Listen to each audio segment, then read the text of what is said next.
வீடியோல நம்ம என்ன பார்க்க போறோம் அப்படின்னா, நீங்க கேட்டிருந்த கொஸ்டின்ஸ்க்கான ஆன்சர்ஸ் தான் வந்து பார்க்க போறோம். நிறைய கொஸ்டின்ஸ் வந்து கேட்டிருக்கீங்க. ஒன் பை ஒன்னா வந்து பார்த்துருவோம். ஃபர்ஸ்ட் கொஸ்டின் என்னவா இருக்கு அப்படின்னா, முத்தூட் மைக்ரோ ஃபைனான்ஸ் கம்பெனியை பத்தி கேட்டிருக்கீங்க. அந்த முத்தூட் மைக்ரோ ஃபைனான்ஸ் இருக்கு பாத்தீங்களா, அதுல அதிகமான கடன் இருக்கு. அப்புறம் ஏன் நீங்க அதை வந்து ரெக்கமெண்ட் பண்றீங்க அப்படின்றத வந்து சொல்லியிருக்கீங்க. அப்புறம் அந்த ஒரு ஸ்டாக்கை பொறுத்தல இந்த மாதிரி கடன் இருக்கும்போது நம்ம கன்சிடர் பண்ணக்கூடாது தானே அப்படின்ற மாதிரி ஒரு கொஸ்டின் வந்து வருது. நம்ம ஃபர்ஸ்ட் ஒரு கிளாரிட்டி வந்து புரிஞ்சுக்கணும். முத்தூட் மைக்ரோ ஃபைனான்ஸ் கம்பெனி வந்து அது ஒரு என்பிஎஃப்சி. என்பிஎஃப்சிஸ் கம்பெனிஸ்லாம் எப்படி யூஸ்வலா ஆக்ட் ஆவாங்க அப்படின்னா, அவங்க கடன் மூலமா தான் ஆக்டே ஆவாங்க. அந்த ஒரு கம்பெனி கிட்ட ஆக்சுவலா மணி இருக்கிறது ஒரு ₹100 இருக்குன்னு வச்சுக்கலாம்.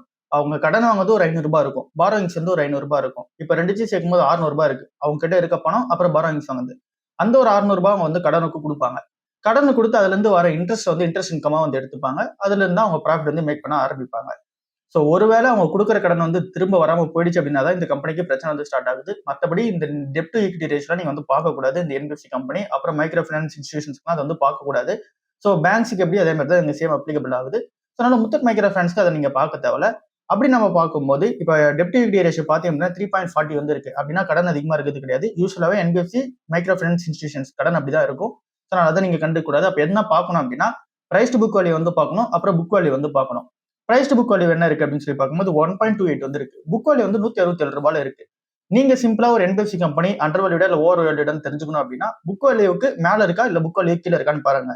இப்ப புக் வேல்யூ வந்து ₹167 இருக்கு. இந்த ஷேர் பிரைஸ் ட்ரேட் ஆகுது வந்து ₹214 இருக்கு. அப்போ கொஞ்சம் காஸ்ட்லி தான். ஒருவேளை ₹167 இருக்கிற இந்த ஒரு புக் வேல்யூக்கு கிட்ட ஒரு 170, 150ன்ற மாதிரி எல்லாம் இருந்துச்சு அப்படின்னா முத்தூட் மைக்ரோ ஃபைனான்ஸ் அண்டர் வேல்யூடுன்ற மாதிரி நீங்க வந்து புரிஞ்சுக்கலாம். சோ இவ்வளவுதான் சிம்பிளான கான்செப்ட். சோ இப்போதைக்கு முத்தூட் மைக்ரோ ஃபைனான்ஸ் பொறுத்தளவு வந்து பாத்தீங்க அப்படின்னா அது காஸ்ட்லியா தான் வந்து இருக்கு. நம்ம வெயிட் பண்ணி தான் பார்க்கணும். அடுத்த கொஸ்டின் வந்து முத்தூட் ஃபினான்ஸ் லிமிடெட் இருக்கு பாத்தீங்களா, அந்த ஸ்டாக் என்ன பண்ணலாம் அப்படின்ற கொஸ்டின் வந்து வருது. அது இப்போ வந்து கன்சிடர் பண்ற ரேஞ்சில் இருக்கு அப்படின்ற கொஸ்டின் வந்து வருது. ₹2890 வந்து ட்ரேட் ஆயிட்டு இருக்கு. பிரைஸ் டு புக் வேல்யூ வந்து 2.86 வந்து இருக்கு. புக் வேல்யூ வந்து ₹1011 இருக்கு. இந்த டைம்ல காஸ்ட்லி தான். கண்டிப்பா நம்ம வெயிட் பண்ணி தான் பார்க்கணும். சோ இந்த ஒரு கம்பெனியா இருந்தாலும் சரி, இல்ல அப்படின்னா இதுலயே வந்து மணப்புரம் ஃபினான்ஸ்னு ஒரு கொஸ்டின் வந்து கேட்டிருக்கீங்க.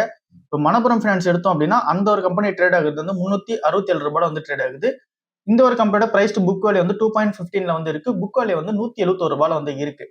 சோ இப்போ நம்ம இதோட புக் வேல்யூ பார்க்கும்போது 171 அப்படின்னா இந்த ஒரு ஷேருமே இங்க வந்து ₹200 கீழே வந்துச்சுன்னா தான் மணப்புரம் ஃபினான்ஸ் நம்ம வந்து பார்க்க ஆரம்பிக்கணும். அது வரைக்கும் காஸ்ட்லி தான். முத்தூட் ஃபினான்ஸ் கம்பெனி வந்து ₹1011 புக் வேல்யூவா இருக்கு. ஓரளவு ₹1500 வந்தா தான் நம்ம வந்து பார்க்க ஆரம்பிக்கணும். அது வரைக்கும் காஸ்ட்லி தான். Muthoot micro finance, Muthoot finance limited அப்புறம் வந்து மணப்புரம் எல்லாமே வந்து பார்க்கும்போது காஸ்ட்லி தான். நம்ம வெயிட் பண்ணி தான் பார்க்கணும். அடுத்த கொஸ்டின் ஐடிஎஃப்சி ஃபர்ஸ்ட் பேங்க் வந்து இருக்கு. ₹84 வந்து ட்ரேட் ஆயிட்டு இருக்கு. இது இந்த டைம்ல கன்சிடர் பண்ற ரேஞ்சில் இருக்கா? பிரைஸ் டு புக் வேல்யூ வந்து 1.51 வந்து இருக்கு. புக் வேல்யூ வந்து ₹56 வந்து இருக்கு. காஸ்ட்லி தான். நம்ம வெயிட் பண்ணி தான் பார்க்கணும். 1.51 அளவுக்கு நம்மளால கொடுக்க முடியாது. 1.2 வரைக்கும் நம்ம கொடுக்கலாம் ஐடிஎஃப்சி ஃபர்ஸ்ட் பேங்க். சோ அதனால இப்போதைக்கு அது காஸ்ட்லியா தான் இருக்கு. நம்ம வெயிட் பண்ணி தான் பார்க்கணும். அதுக்கு அடுத்தது ஸ்பந்தனா ஸ்பூர்த்தி ஃபினான்ஷியல் லிமிடெட் ₹258 வந்து ட்ரேட் ஆயிட்டு இருக்கு. பிரைஸ் டு புக் வேல்யூ வந்து 1.07 வந்து இருக்கு. புக் வேல்யூ வந்து ₹240 இருக்கு.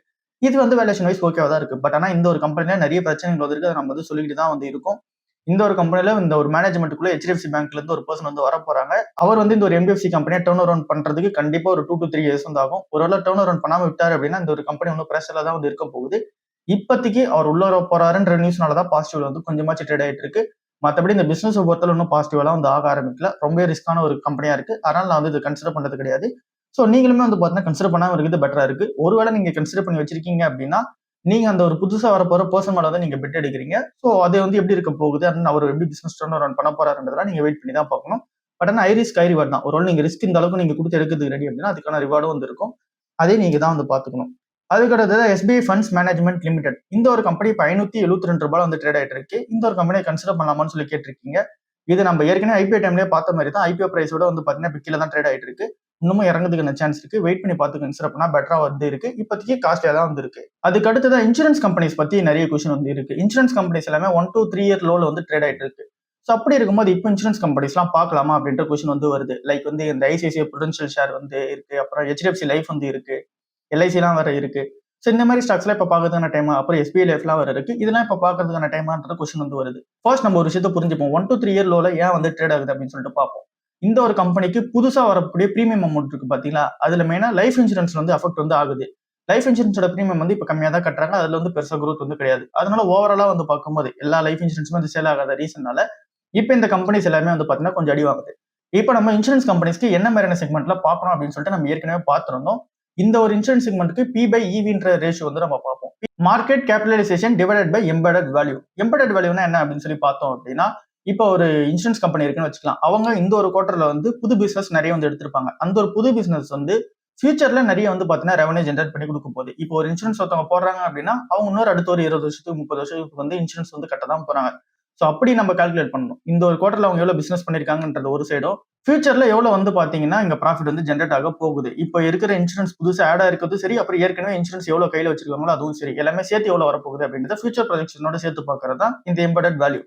ஸோ அது வந்து பாத்தீங்கன்னா எவ்வளவு இன்க்ரீஸ் ஆகுதுன்னு சொல்லி பார்க்கணும். அந்த ஒரு எம்பெடட் வேல்யூவை மார்க்கெட் கேபிடேஷன் கூட நம்ம வந்து டிவைட் பண்ணி பார்த்தோம் அப்படின்னா P/EV வந்து கிடைச்சிரும். அந்த ஒரு P/EV வந்து மேக்ஸிமம் 1 கீழ இருந்துச்சுன்னா கன்சிடர் பண்றது பெட்டரா இருக்கும். இப்போ SBI லைஃப்ல வந்து பார்க்கும்போது 2 கிட்ட வந்து இருக்கு. அப்புறம் HDFC லைஃபும் பார்க்கும்போது 2.2ல வந்து இருக்கு. இதுவே நீங்க ICICI Prudential பாத்தீங்க அப்படின்னா 1.8ல வந்து இருக்கு. ஸோ எல்லாமே வந்து ஒரு 1.5 1.4 கிட்ட கிடைச்சுன்னா பெட்டரா வந்து இருக்கும். எல்லாமே இப்போதைக்கும் காஸ்ட்லியா தான் வந்து இருக்கு. ஸோ இன்னும் கொஞ்சம் இறங்கினா கன்சிடர் பண்ணா பெட்டரா வந்து இருக்கும். அடுத்த கொஸ்டினா PG Invest பத்தி ஒரு கொஸ்டின் வந்து வந்திருக்கு. இந்த ஒரு கம்பெனிக்கு ப்ராஃபிட் வந்து இன்க்ரீஸ் ஆகிருக்கு. ஏன் அப்படின்னா இந்த ஒரு Q1 ரிசல்ட்ஸ் வந்து அதுல 15% ப்ராஃபிட் வந்து இன்க்ரீஸ் ஆயிருக்கு. ஸோ இந்த மாதிரி ப்ராஃபிட் வந்து இன்க்ரீஸ் ஆகும்போதும் ஏன் நமக்கு டிஸ்ட்ரிபியூஷன் தரக்கூடிய அந்த ஒரு ₹3 டிவிடெண்ட் அமௌண்ட்டை ஏன் ஏத்தி தர மாட்டாங்க அப்படின்ற கொஸ்டின் வந்து வருது. PG Investோட பிசினஸ் மாடல் புரிஞ்சிச்சு அப்படின்னா இது வந்து நமக்கு வந்து ஒரு கிளாரிட்டி கிடைக்கும். PG Investோட பிசினஸ் மாடல் என்ன அப்படின்னா ஒரு ₹100 சம்பாதிக்கிறாங்கன்னு வச்சுக்கலாம். அவங்க வந்து ஒரு டோல் கம்பெனி மாதிரி நம்ம வந்து கன்சிடர் பண்ணிப்போம். ஒரு டோல் இருக்குன்னு வச்சுக்கலாம், நேஷனல் ஹைவே டோல் இருக்கு பார்த்தீங்கன்னா, அந்த டோல் என்ன பண்ணுவாங்க அப்படின்னா நம்ம கிட்ட கலெக்ட் பண்ற மணியை அவங்க திரும்ப ரோடு போடுறதுக்கு யூஸ் பண்ணிப்பாங்க. அப்புறம் அந்த ஒரு கம்பெனியில வேலை செய்யற ஆட்களுக்கு இங்க எக்ஸ்பென்ஸ்க்காக யூஸ் பண்ணிப்பாங்க. அப்புறம் அதுக்கான இன்ஃப்ராஸ்ட்ரக்சருக்கு யூஸ் பண்ணிப்பாங்க. மெயின்டெனன்ஸ் இந்த மாதிரி விஷயத்தெல்லாம் பார்க்க போறாங்க. சேம் இதே மாதிரி தான் இங்க PG Invest கம்பெனிக்குமே ₹100 சம்பாரிச்சாங்க அப்படின்னா ₹20 இன்ட்ரெஸ்ட்காக கொடுப்பாங்க, ₹15 மெயின்டெனன்ஸ் அப்புறம் வந்து கேபிட்டல் எக்ஸ்பெண்டிச்சருக்காக கொடுப்பாங்க, ₹10 வந்து யாரா கடன் வாங்கியிருந்தாங்க அப்படின்னா அதுக்கான விஷயத்துக்கு வந்து கொடுப்பாங்க, ₹55 வந்து டிஸ்ட்ரிபியூஷனுக்காக தனியா வச்சிருப்பாங்க, அது நமக்கு டிவிடெண்டா கொடுக்கறது. ஒருவேளை இந்த ஒரு கம்பெனியோட அக்கௌண்டிங் ப்ராஃபிட் வந்து ₹100 இருந்து ₹120 ஏறுது அப்படின்னா நமக்கு வந்து அப்படியே தந்துட மாட்டாங்க.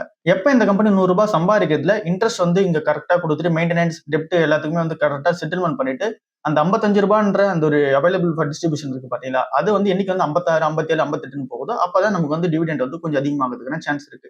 ஸோ இவ்வளவுலாம் வந்து குழப்பிக்க தேவையில்ல, நம்ம சிம்பிளா புரிஞ்சப்போ டிவிடெண்ட் ஈல்ட் 3% வந்து வரப்போகுது. ₹100 கீழே தான் ஷேர் வந்து இருக்கு, நமக்கு 12% மேல டிவிடெண்ட் ஈல்ட் வந்து இருக்கு. அந்த மெட்ரிக்ஸ்ல கன்சிடர் பண்ணுங்க. இந்த ஒரு கம்பெனி ப்ராஃபிட் மேக் பண்ணாலும் நமக்கு வந்து இங்க காசு வந்து வரப்போறது இல்ல, டிஸ்ட்ரிபியூஷன் அமௌண்ட் வந்து அதிகமா வரணும். அதுக்கு வந்து வரதுக்கு சான்ஸும் வந்து பாத்தீங்கன்னா லெஸ் தான். அடுத்தது லூப்பின் கரண்ட் வேல்யூஷன்ல எப்படி இருக்கு, அப்புறம் அவுட்லுக் பார்த்தா எப்படி இருக்கு அப்படின்ற கொஸ்டின் வந்து வருது. ₹2364 வந்து ட்ரேட் ஆயிட்டு இருக்கு. ஸ்டாக்கோட பிரைஸ் ட்ரெண்டிங்ஸ் வந்து 18.2ல வந்து இருக்கு. சோ இந்த ஒரு ஸ்டாக்கை பொறுத்தல இப்போதைக்கு அண்டர் வேல்யூடான்னு கேட்டீங்க அப்படின்னா கண்டிப்பா அண்டர் வேல்யூட் தான். பெருசா வந்து பார்க்கும்போது கடன் வந்து கிடையாது, 0.29 வந்து இருக்கு. கொஞ்சம் கடன் இருக்கு, பட் ஆனாலும் இந்த ஒரு கம்பெனியை மேனேஜ் பண்ணிக்க முடியும். ஏன் அப்படின்னா எந்த ஒரு கம்பெனியும் அதிகமா டாலர்ல வந்து ஏர்ன் பண்றாங்க. சோ அப்படி இருக்கும்போது இந்த கம்பெனி பிளஸ் பாயிண்டா நிறைய வந்து இருக்க போகுது. ஸோ லூப்பின் ஃபார்மால இங்க வேல்யூஷன் வைஸ் ஓகேவா தான் இருக்கு. பட் ஆனா எனக்கு என்ன அப்படின்னா நம்ம இந்த டாக்டர் ரெட்டி அப்புறம் ஜைடஸ் சிப்லா இது எல்லாத்தையும் பத்தி நான் ஒரு அண்டர்ஸ்டாண்டிங்ல வந்து இருக்கேன். அதை பத்தி நியூஸ் அப்டேட்ஸ் கொடுத்துட்டு இருக்கேன். ஸோ இந்த மாதிரி லூப்பின் ஃபார்மால இன்னும் டீப்பா ஸ்டடி பண்ண அப்படின்னா இந்த ஒரு ஸ்டாக்குமே கன்சிடர் பண்றதுக்கு பெட்டரா இருக்கும் அப்படின்றத வந்து நான் சொல்லுவேன். பட் ஆனா இதுல வந்து இன்னும் டீப்பா ஸ்டடி பண்ணாத ரீசனால இதை வந்து பாத்தீங்க அப்படின்னா நான் கன்சிடர் பண்றது இல்லை. பட் ஆனா வேல்யூஷன் ஓகேவா தான் இருக்கு. இந்த ஒரு கம்பெனி ஃபியூச்சர் பிளான்ஸ் என்ன, இப்போ அவங்க கிட்ட இருக்கிற ட்ரக்ஸ் வந்து என்னவா இருக்கு, பிசினஸ் மாடல்ஸ்லாம் உங்களுக்கு வந்து ஓரளவுக்கு புரியுது அப்படின்னா நீங்களும் கன்சிடர் பண்ணலாம். வேல்யூஷன் வைஸ் ஓகேவா தான் வந்து இருக்கு. அடுத்ததா KP டெக்னாலஜிஸ் லிமிடெட் ₹630 வந்து ட்ரேட் ஆயிட்டு இருக்கு. பிரைஸ் டு ஏர்னிங்ஸ் வந்து பார்க்கும்போது 27ல வந்து இருக்கு. இது ஒரு ஐடி கம்பெனி மாதிரி தான் நம்ம வந்து கன்சிடர் பண்ணிட்டு இருக்கோம். ஸோ இன்னும் வந்து காஸ்ட்லி தான். 27ன்ற பிரைஸ் ஏர்னிங்ஸ் நம்மளால கண்டிப்பா வந்து கொடுக்க முடியாது. ஸோ அதனால நம்ம வந்து வெயிட் பண்ணி பார்த்துட்டு நம்ம கன்சிடர் பண்ணா பெட்டரா வந்திருக்கும். இது இப்போதைக்கு காஸ்ட்லியா தான் வந்து இருக்கு. அதுக்கு அடுத்த கொஸ்டினா வந்து இருக்கிறது இந்த ஃபார்மா கம்பெனியோட ETF பத்தி கேட்டிருக்கீங்க. இந்த ஃபார்மா கம்பெனி ETFலாம் வந்து இப்போ கன்சிடர் பண்ணலாமா அப்படின்ற கொஸ்டின் வந்து வருது.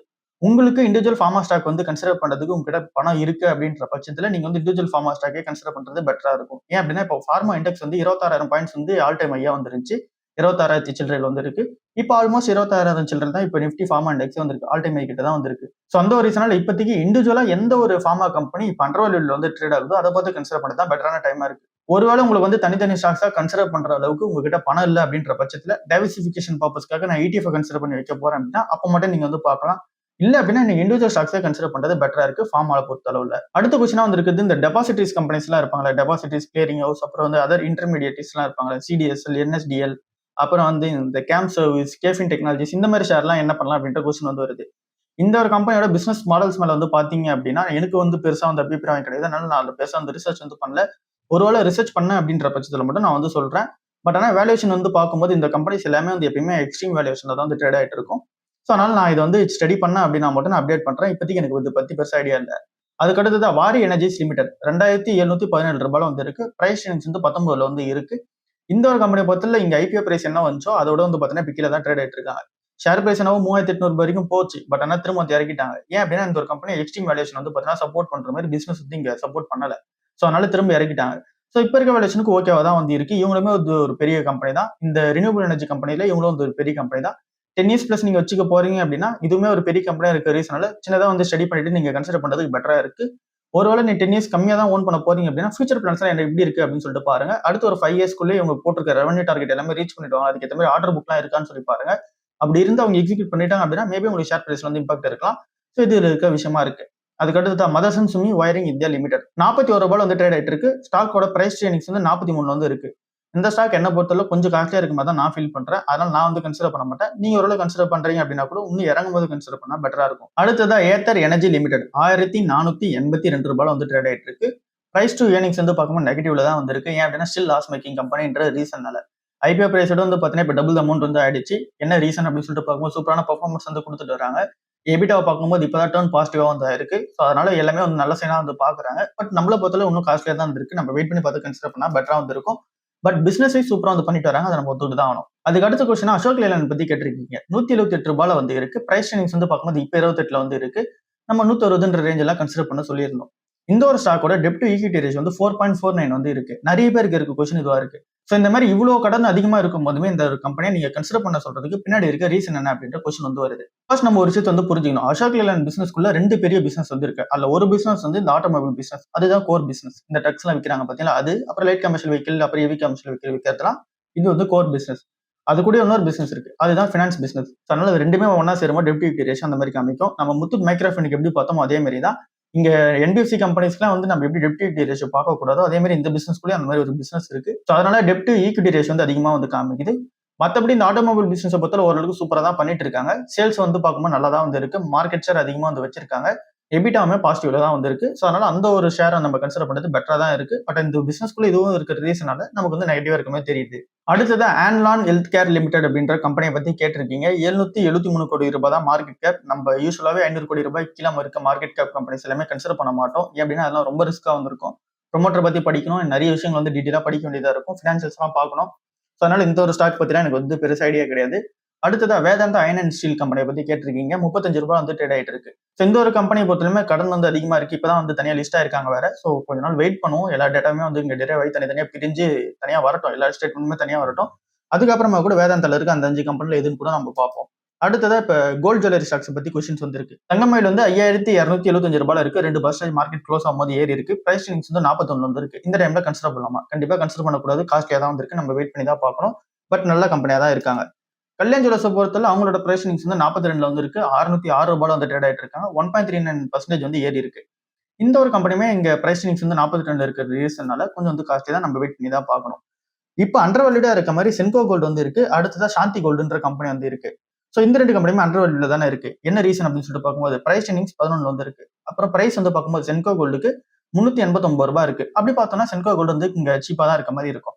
பட் ஆனால் இந்த கம்பெனியோட டெப்ட் ஈக்விட்டி ரேஷியோ எவ்வளவு இருக்குன்னு சொல்லி பார்க்கணும். டெட் வந்து பார்க்கும்போது 1.07 வந்து இருக்கு. ஸோ இந்த ஒரு கம்பெனிக்கு கடன் அதிகமா இருக்கு.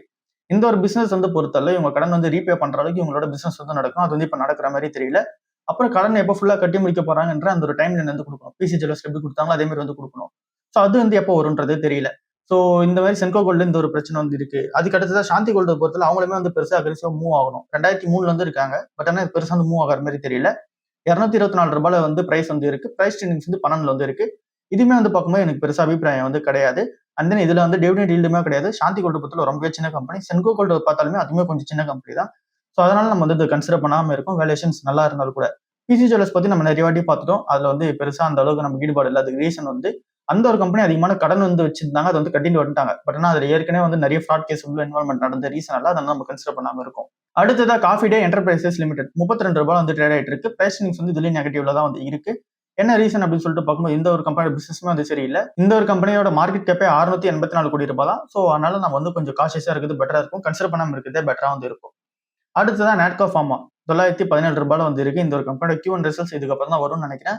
அந்த ஒரு Q1 ரிசல்ட்ஸ் வந்ததுக்கப்புறம் கொஞ்சம் வந்து அடிப்பாங்க. இப்பயே பிரைஸ் டு ஏர்னிங்ஸ் வந்து 11 வந்து இருக்கு. இன்னும் கூட வந்து பாத்தீங்க அப்படின்னா அதிகரிக்கிறதுக்கு சான்ஸ் இருக்கு. ஏன் அப்படின்னா இந்த கம்பெனியோட ஏர்னிங்ஸ் பெர் ஷேர் வந்து குறையிறதுக்கான சான்ஸ் இருக்கு.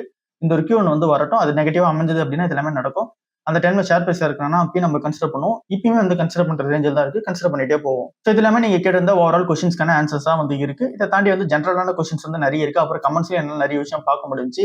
ஐடிசி கம்பெனியை பத்திலாம் நம்ம வந்து கேட்டிருந்தோம். என்ன உங்களோட டார்கெட் பிரைஸ் வந்து போகும்னு சொல்லிட்டு நிறைய பேர் டார்கெட் பிரைஸ் வந்து சொல்லியிருக்கீங்க. நம்ம வந்து நெக்ஸ்ட் இயர் இந்த ஜூன் ஆர் ஜூலைல வந்து அந்த ஒரு வீடியோ வந்து பார்த்துட்டு யாரெல்லாம் கரெக்டாக வந்து இந்த அமௌண்ட் வந்து சொல்லியிருக்கீங்கன்னு சொல்லிட்டு பார்ப்போம். அதில் ஒரு சில கமெண்ட்ஸ் வந்து என்னால் பார்க்க முடிஞ்சு. நான் வந்து ஒரு 100-200 ஸ்டாக்ஸ் வந்து ஐடிசியில் வந்து வச்சிருக்கேன். என்னோட ஹோல்டிங்ஸ் அதில் அதிகமாக இருக்கு அப்படின்ற மாதிரி சொல்லியிருந்தீங்க. வேற ஸ்டாக்ஸ் இருக்கான்னு கேட்கும்போது இல்லை அப்படின்ற மாதிரிலாம் என்னால் கமெண்ட் பார்க்க முடிஞ்சு. ஐடிசி மட்டுமே நம்மளோட போர்ட்ஃபோலியோல வந்து இருக்கக்கூடாது. ஐடிசி அட்லீஸ்ட் வந்து ஒரு 20% மேலே போச்சு அப்படின்னாலே டைவர்சிஃபிகேஷனுக்கு ஐடி அண்ட் தென் ஃபார்மா இந்த மாதிரி நம்ம வந்து உள்ள சேர்த்துக்கணும். ஸோ ஐடிசியில் மட்டுமே இருக்காதீங்க. அது வந்து பெட்டரான சாய்ஸ் வந்து கிடையாது. டெய்லி மார்க்கெட் க்ளோஸ் ஆனதுக்கப்புறம் மார்க்கெட் அனாலிசிஸ் பண்ணிட்டு ஒரு வீடியோ வந்து மேக் பண்ண சொல்றீங்க. ஸோ நம்ம காலைல ஒரு வீடியோ, ஈவினிங் ஒரு வீடியோ கூட நம்ம முடிஞ்சா ட்ரை பண்ணி பார்ப்போம். அடுத்துதான் நம்ம வந்து இந்த ஒரு மந்தோட ஸ்டார்டிங்ல கன்சிடரேஷன் வீடியோ வந்து போட்டிருந்தோம். ஸோ அதில் வந்து 24 ஸ்டாக்கை பற்றி டிஸ்கஸ் பண்ணியிருந்தோம். அந்த வீடியோ வந்து ரொம்ப ஹெல்ப்ஃபுல்லாக இருக்குன்னு சொல்லி நிறைய பேர் சொல்லியிருந்தீங்க.